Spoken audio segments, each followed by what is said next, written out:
आइए दोस्तों, स्वागत है आपका अनमोल डिफेंस एकेडमी में। हम पढ़ रहे हैं कक्षा 10 की फिजिक्स, जिसका चैप्टर चल रहा है मानव नेत्र तथा रंग बिरंगा संसार। उसका लेक्चर नंबर है आज 6, जिसमें हम कुछ न्यूमेरिकल हैं, कुछ वन लाइनर क्वेश्चन हैं, उनको हम देखेंगे। तो देखिए, सबसे पहला क्वेश्चन है, मानव नेत्र अदृश्यक लेंस की फोकस दूरी को समायोजित करके विभिन्न दूरियों पर रखी वस्तुओं को फोकसित कर सकता है, ऐसा हो पाने का कारण है। यानी दूर रखी हुई वस्तु हमें नहीं दिखाई दे रही, पास रखी हुई वस्तु हमें नहीं दिखाई दे रही, तो फोकस दूरी को हम समायोजित करके इन दोनों वस्तुओं को हम देख पाएंगे। इसको क्या कहते हैं? तो ये कुल मिला के समंजन क्षमता होती है, जिसकी परिभाषा ही क्वेश्चन में पूछ ली गई है। तो समंजन क्षमता क्या होती है? यानी नेत्र की जो फोकस दूरी को समायोजित करके विभिन्न दूरियों पर रखी हुई वस्तुओं को देख पाते हैं, इसको कहते हैं हम समंजन क्षमता। ये था क्वेश्चन नंबर पहला। दूसरा देखिए, इसमें जो ए ऑप्शन है, जरा दृष्टि दोष, ये दूर तथा पास की दोनों वस्तुएं नहीं दिखाई देती हैं। निकट दृष्टि दोष, जिसमें निकट की वस्तु दिखाई दे, दूर की वस्तु नहीं दिखाई देती है, उसे निकट दृष्टि दोष कहते हैं। दीर्घ दृष्टि दोष, दूर की वस्तु तो दिखाई दे परंतु पास की न दिखाई दे, उसे दूर दृष्टि दोष कहते हैं। तो ये कुल मिला के जो थी समंजन क्षमता की परिभाषा ही थी। क्लियर है? देखिए दूसरा क्वेश्चन, क्वेश्चन नंबर 2, मानव नेत्र जिस भाग पर किसी वस्तु का प्रतिबिंब बनाते हैं वह क्या है? मतलब जो हमारा प्रतिबिंब है आंख में, जो मानव की नेत्र में जो प्रतिबिंब बनता है वो कहाँ बनता है? कॉर्निया पर बनता है, पारतारिका, पुतली या दृष्टिपटल। दृष्टिपटल का एक नाम और होता है जिसको हम कहते हैं रेटिना। दृष्टिपटल का दूसरा नाम रेटिना है, रेटिना कहते हैं। तो मानव नेत्र की जो रेटिना है या दृष्टिपटल है, यही क्या बनता है? प्रतिबिंब बनता है। ये दूसरा क्वेश्चन था।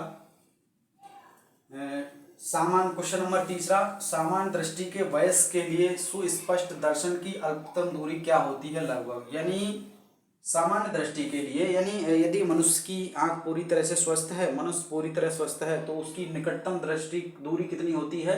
25 सेंटीमीटर की होती है। और दूरतम बिंदु कहाँ होता है? अधिकतम, मतलब मैक्सिमम दूरी कितनी होती है? तो वो अनंत पर होती है। क्लियर है? इन क्वेश्चनों को समझने से पहले प्लेलिस्ट में दिए गए वीडियो को समझें, पढ़ें, तो ये क्वेश्चन सारे के सारे आसानी से हो जाएंगे। हमने जो थ्योरी कराई है उसमें इन सारे क्वेश्चनों का जिक्र है। तो सामान्य दृष्टि के लिए वयस्क के लिए सुस्पष्ट दर्शन की अल्पतम दूरी कितनी है? 25 सेंटीमीटर। और मैक्सिमम पूछेगा तो अनंत लगाएंगे। देखिए 25 सेंटीमीटर, ये इसका करेक्ट आंसर हो गया। यानी क्वेश्चन नंबर पहला था, इसका आंसर हो गया बी, समंजन क्षमता, इसका क्लियर आंसर है। और क्वेश्चन नंबर दूसरा था, इसका दृष्टिपटल क्लियर आंसर है। और क्वेश्चन नंबर 3, इसका 25 सेंटीमीटर क्लियर आंसर है। चौथा देखें, अविनेत्र लेंस की फोकस दूरी में परिवर्तन किया जाता है। जो लेंस है मनुष्य का, उस लेंस में किसके द्वारा परिवर्तन कर दें तो फोकस दूरी चेंज हो जाएगी। देखिए ये हमारी आंख थी, इस तरह से हमारी आंख थी, तो आंख का यहाँ लेंस था, और जो लेंस ये दोनों तरफ से किससे लटका हुआ था? पक्षमापी पेशी द्वारा। पक्षमापी पेशी थी, उनके द्वारा ये लेंस जो है लटका हुआ था। तो पक्षमापी पेशियों में यदि चेंजेशन किया जाए तो नेत्र की जो फोकस दूरी है वो परिवर्तन हो जाएगी। तो इसका आंसर हो गया सी, पक्षमापी द्वारा। क्वेश्चन नंबर 5वां, प्रिज्म के अवयवी वर्णों के स्पेक्ट्रम हेतु परिवर्ती शब्द है। तो प्रिज्म हमने खूब पढ़ा था, जिसके स्पेक्ट्रम बनता है प्रिज्म में 7 रंगों का, उसका क्रम क्या होता है? VIVGOR। तो देखिए V 22 नंबर वाली होती है, पहले वॉयलेट, उसके बाद वाली जो होती है वो ब्लू वाली होती है। तो इसका आंसर हो जाएगा VIVGOR। कौन सा प्रकाश सबसे कम कोण पर झुकता है? हमने लेक्चर में देखा था, प्रिज्म बनाया था, जिसकी तरंगदैर्ध्य सबसे ज़्यादा होगी वो सबसे कम झुकेगा। रेड कलर की तरंगदैर्ध्य 7000 एंगस्ट्रॉम, जो उन 7 रंगों में सबसे ज़्यादा है। तो जो लाल कलर का प्रकाश है वो सबसे कम झुकेगा। क्लियर है? दोपहर के समय सूर्य सफ़ेद दिखाई देता है, क्योंकि? तो देखिए सूर्य का लाल दिखाई देना या सूर्य का सफ़ेद दिखाई देना, ये प्रकीर्णन पर आधारित है। जब प्रकाश का प्रकीर्णन बहुत कम मात्रा में होता है तो जो सूर्य का प्रकाश है वो सफ़ेद दिखाई देता है। जब सूर्य का प्रकाश जब किसी पर्टिकुलर कलर में प्रकीर्णित होता है, जैसे मान लीजिए आसमान नीला दिखाई देता है, तो उस समय जो है नीले कलर का प्रकीर्णन सबसे ज़्यादा होता है, इसलिए नीला दिखाई देता है। और जब आसमान जो प्रकाश का जो प्रकाश है वो सबसे कम प्रकीर्णित हो, यानी बहुत कम मात्रा में प्रकीर्णित हो, तो दोपहर के समय जो है कैसा दिखाई देने लगता है, सफ़ेद दिखाई देने लगता है। तो ये प्रकीर्णन का कारण है, प्रकाश सबसे कम प्रकीर्णित होता है, तो दोपहर के समय जो है सूर्य सफ़ेद दिखाई देता है। क्वेश्चन नंबर 7 हो गया। क्वेश्चन नंबर 8 पढ़ते हैं। स्वस्थ नेत्र आँख के लिए दूर बिंदु स्थित होता है। क्वेश्चन नंबर जैसा कि हमने देखा था 3 वाला, इसमें न्यूनतम अल्पतम दूरी पूछा था और ये पूछ रहा है दूर बिंदु कितना है। स्वस्थ आँख के लिए दूर बिंदु स्थित होता है, कहाँ होता है, ये अनंत पर होता है। और इसकी न्यूनतम दूरी कितनी होती है, न्यूनतम दूरी जो होती है वो 25 सेंटीमीटर की दूरी पर होती है। क्लियर है। चलिए, सूर्योदय तथा सूर्यास्त के समय सूर्य दिखाई देता है, जैसा कि हमने पढ़ा था। सूर्योदय तथा सूर्यास्त के समय जो सूर्य है वो क्षितिज पर होता है। इस समय इसको जो सूर्य से आने वाले प्रकाश को मैक्सिमम दूरी चलनी पड़ती है, जिसमें रास्ते में सारे कलर का प्रकीर्णन हो जाता है, किंतु रेड कलर की जो तरंगदैर्घ्य है वो सबसे ज़्यादा होती है, उसका प्रकीर्णन थोड़ी ज़्यादा दूरी पर होता है। इसलिए जो है हमें सुबह और शाम को सूर्योदय तथा सूर्यास्त के समय जो सूर्य है वो कैसा दिखाई पड़ता है, लाल दिखाई पड़ता है। इसका आंसर हो गया बी, लाल दिखाई पड़ता है। क्लियर है।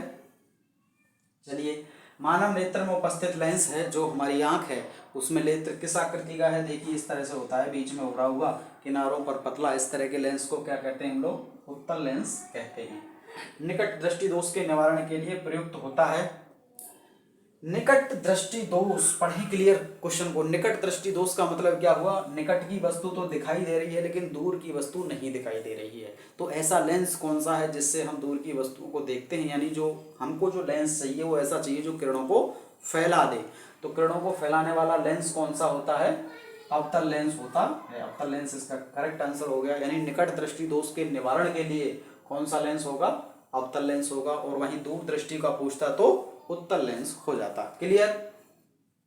चलिए अब पढ़ते हैं अगला। निकट दृष्टि दोष का कारण है। निकट दृष्टि दोष का कारण ये है कि जो हमारा वैसे तो प्रतिबिंब रेटिना पर बनता है, लेकिन रेटिना पर न बन के प्रतिबिंब अगर पहले बन जाए रेटिना से, इस दोष को कहते हैं हम निकट दृष्टि दोष। तो निकट दृष्टि दोष में जो है गोलक का जो आकार है वो बड़ा हो जाएगा। गोलक का आकार बड़ा होने के कारण जो सूर्य की किरणें हैं या प्रकाश की जो किरणें हैं वो हमारी रेटिना तक नहीं पहुंच पाती और प्रतिबिंब पहले ही बन जाता है। तो निकट दृष्टि दोष का कारण क्या हुआ, नेत्र गोलक का बढ़ जाना। नेत्र गोलक का बढ़ना, इसका मतलब हुआ जो व्यक्ति है वो निकट दृष्टि दोष से पीड़ित है। क्लियर।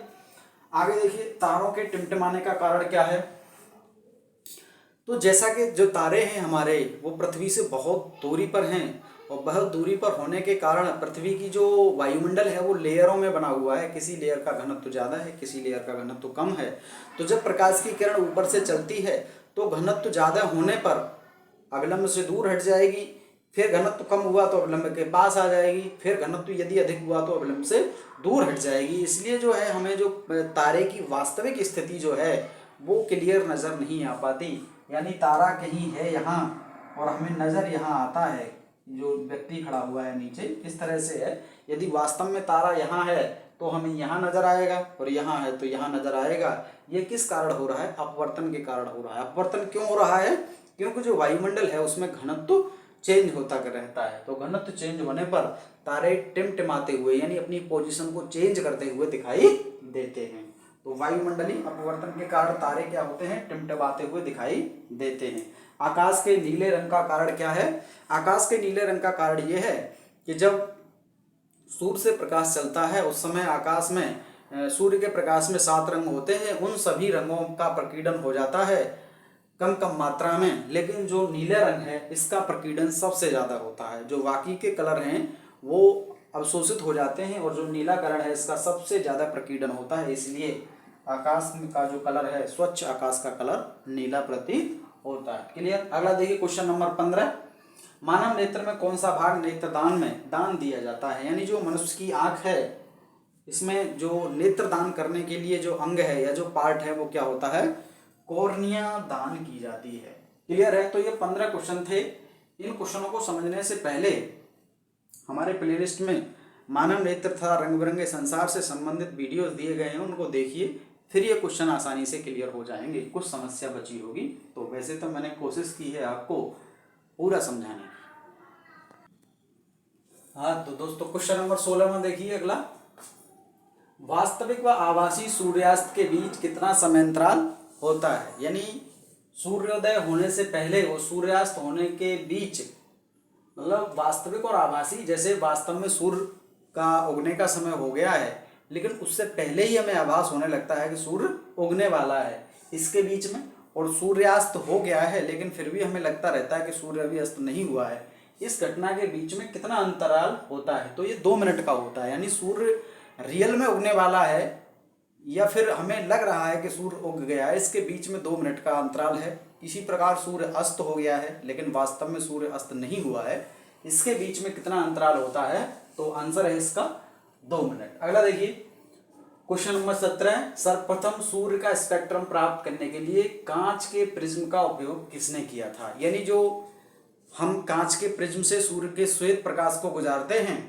तो जो श्वेत प्रकाश है 7 रंगों में विभक्त हुआ दिखाई देता है, जिसमें क्रम है VIVGOR। तो वो जो कार्य किया था वो सबसे पहले किसने किया था, आइजैक न्यूटन ने। न्यूटन नाम के एक वैज्ञानिक थे, उन्होंने ये सर्वप्रथम किया था।